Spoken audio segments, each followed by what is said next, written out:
والأرض فرشناها فنعم الماهدون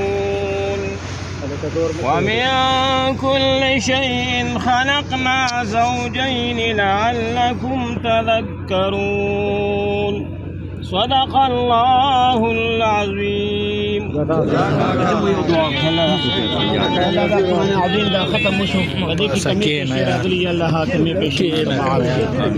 یا الله دا کمی پیشین رستو چې د دې قرآن عظیم څومره اجر او ثواب دی، خصوصا د قائد الجهان محمد رسول الله صلی الله علیه و وسلم روح مبارک ته اجرونه او ثوابونه ورسوي.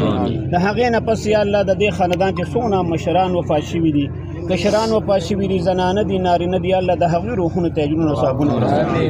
نن د هغه شهداو کال دی، په دې پارټۍ چې څومره شهدا دي هغه چې دی نو د دې شهدا دي یا د 400 یا د 70 چې څومره شهدا دي، یا الله د هغوی روح ته د دې خوشحالۍ چې دی نو یا الله د قرآن عظیم د خوشحالۍ ورته ورسوي.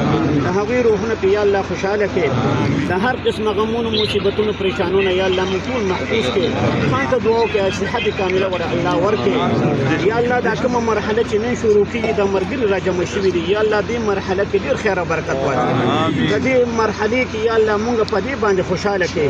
څونه مراحل چې را روان دي په هغې باندې یا الله خوشحاله کړي. د غمونو پریشانونو مصیبتونو یا الله دا مشران، دا د قافلې دا مشران، دا څومره چې دي نو ملګري دا ټول خوشحاله کړي. د هر قسمه غمونو نه یا الله مصیبتونو نه دوی موږ ټول محفوظ کړي. یا الله ته ناصر او مددګار شي. یا الله د دې مشرانو چې څومره سوچ او څومره فکر دی یا الله د هغې د دې پارټۍ دپاره، د دې قوم د دې ملت دپاره د هغه نه یا الله بالاتر وکړي. یا الله دوی په خوشحاله کړي. څونه مشران چې کشران دي ولاړ دي یا الله د دوی ملګري دي، یا الله د هغوی ناصر او مددګار شي. دا مرحله چې کوم را روانه یا الله دوی پرې خوشحاله کړي. دا حواریین دا ټول پرې یا الله خوشحاله کړي. یا الله دا سرمایه ټوله خوشحاله کړي. د غمونو نه مصیبتونو نه پریشانونو یا الله دا مشران محفوظ کړي، الله مونږ هم محفوظ کړي. زمونږ د ټولو راضي شي. دا څونه ملګري چې راغلي یا الله د دوی په قدمونو کې یا الله ډېر خیر او برکت واچوي. د دې مشرانو دپاره باعث یا الله د خیر وګرځي. یا الله دوی سره موږ ټول سره ناصر او مددګار شي. یا الله ته زمونږ راضي شي. دا چې کوم عمل وشي یا الله دا په خپل دربار کې قبول او منظور کړي. یا الله د دې کشرانو او د دې مشرانو یا الله دوی له چې دی نو د هر قسمه چې دی نو یا الله ته ناصر او مددګار شي. زمونږ د ټولو راضي شي.